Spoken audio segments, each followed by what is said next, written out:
stop. No. Can you really tell that there's yarn around me?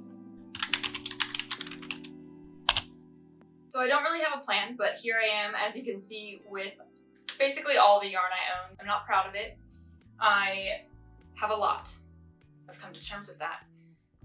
Today we are going to organize it. I pretty much know what I have. There are a few surprises here. I'm looking, I don't remember, for example, ever having this, and look at the state of it. This is why you don't leave your yarn just lying around in bags everywhere where you don't know who is getting into it. Molly. Molly.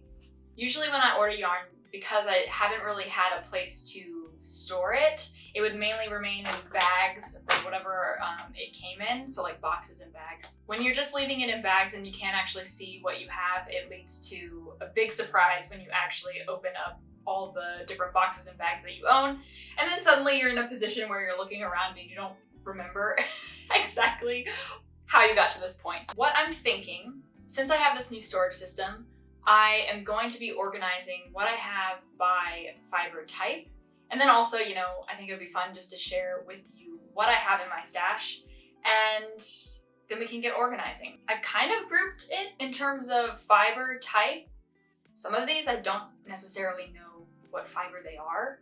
On my left side, your right side, I have a whole pile of mohair.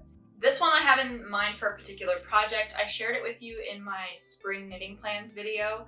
I have the idea to make a mohair cardigan with it and also release the pattern for that.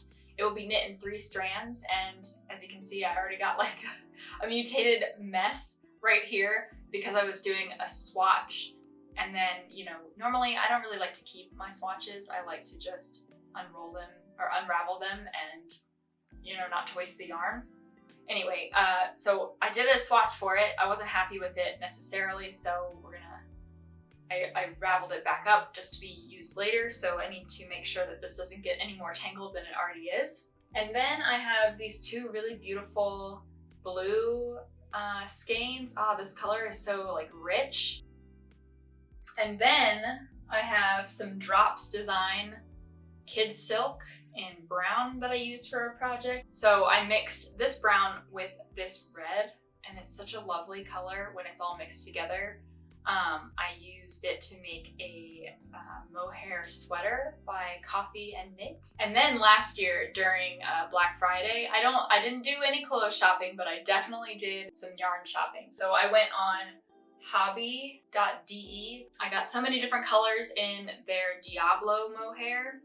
It's 30% mohair, 30% nylon, and 40% acrylic. So it's not the softest, but I thought, you know, it would be fun just to use for some color work, do something that was really colorful and different. So I got a lot of these. And then I have some more. This purple one I have planned for a mohair vest, and I'll share that video with you as well, and the pattern too. Another thing I got on sale last year was this wool right here. Again, it was also from Hobby Yarn. And yeah, it's just 100% wool. It's a nice gray tone. I was originally thinking to mix it with the mohair that I also got, but I think there's just too much gray. It has like a really lovely natural look to it. In the picture when I was purchasing it, it looked a little bit more white than it actually is in real life, and I don't mind it. I think it would be just really lovely on its own.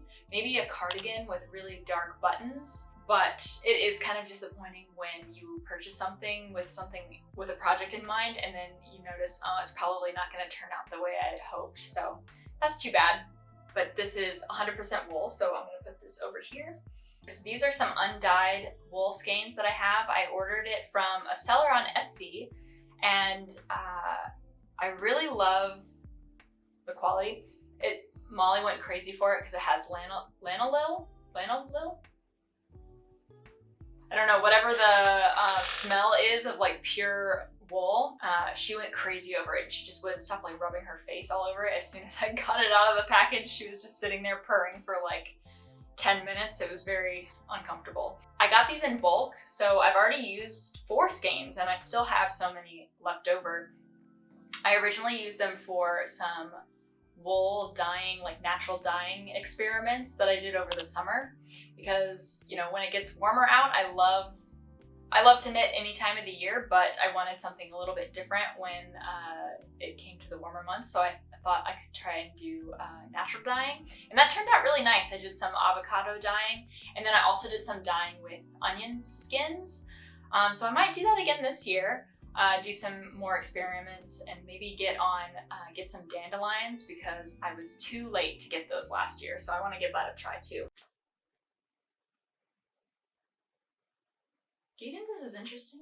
Then we have a bunch of cotton. This is yarn made from recycled denim, which is really cool. I like the twisted look it gives. And I used it, this was actually used with the first sweater that I ever made. I was always thinking that I could kind of pair it with some cotton, so I also have some white cotton here. But I don't know, it just doesn't really seem like the texture is very similar. It's not, because this is jean. Even though they're both 100% cotton, this is just a lot smoother. I used to be really excited when projects would have like 1 or 2 skeins left over, so that I would have more than what the project actually called for, but now I find it kind of annoying, because then it just takes up more space and I don't really know what to do with just 1 skein. So I'm gonna have to look up some project ideas for just small amounts of wool or yarn. So cotton I will put in front of me. Ooh. Did you do this? I think you did this. That's why it's all tangled up. So this yarn is actually very interesting, and it has an interesting story as well. This is Wool and the Gang's new wave yarn, and I was super excited when it came out because it's made with recycled plastic. This yarn is the reason why I don't go crazy on sales anymore, because I did purchase this when it was on sale. I purchased 2 of their 2 kits using this yarn. So one is the castaway sweater, and I actually still need to make the front piece. So this is like an unfinished object that is just lying around here somewhere. Not too impressed with it. And in particular, the reason that I haven't used the kit that I bought this one for is I don't like this color.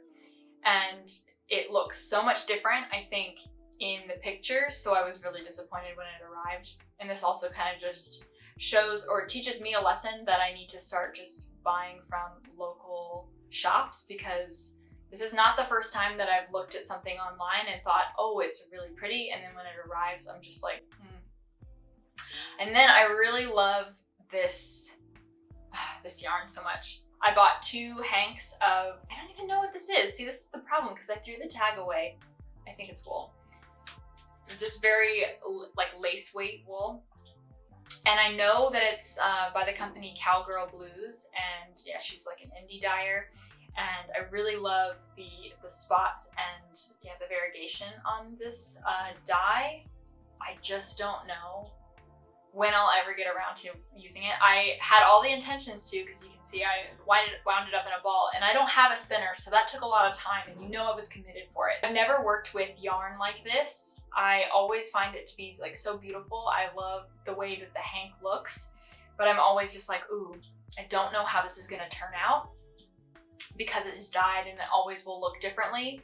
So that makes me a little nervous to get started with it. And it also makes it harder for me to imagine, okay, well, what do I want? Like, what kind of clothing item do I want to have with this? Okay, so I think right now we should get started with the organization process. I hope it can fit everything. I'm optimistic, but I'm not certain. So let's check that out.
most part, I had been keeping all of my yarn in bags, and I am trying to get them in buckets so that it's easily accessible and I can kind of see what's going on.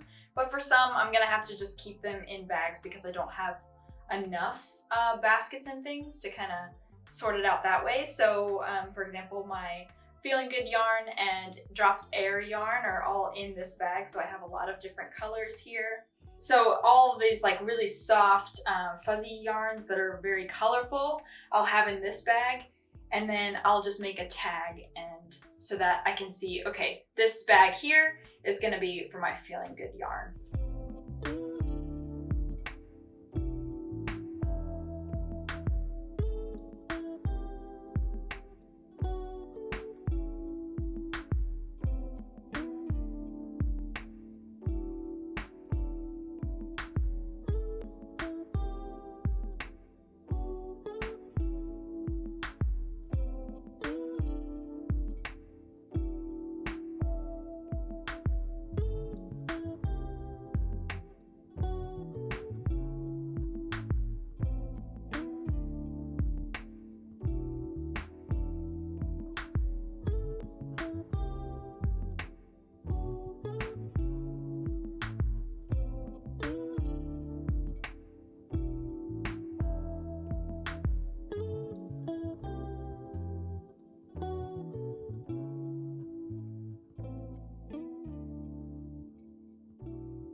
Okay, so she's all done. I'm really happy with how the final result turned out. I think that I'm a lot more organized. It's not perfect, but at least I'll know exactly what kind of yarn type, and I've grouped those together, what's the brand of the yarn as well. So those factors I think will really benefit me going forward, so then I'll be able to use up the yarn that I already have instead of just purchasing something that for each project. And now I can also plan projects to suit my stash. So now there aren't bags all over the apartment.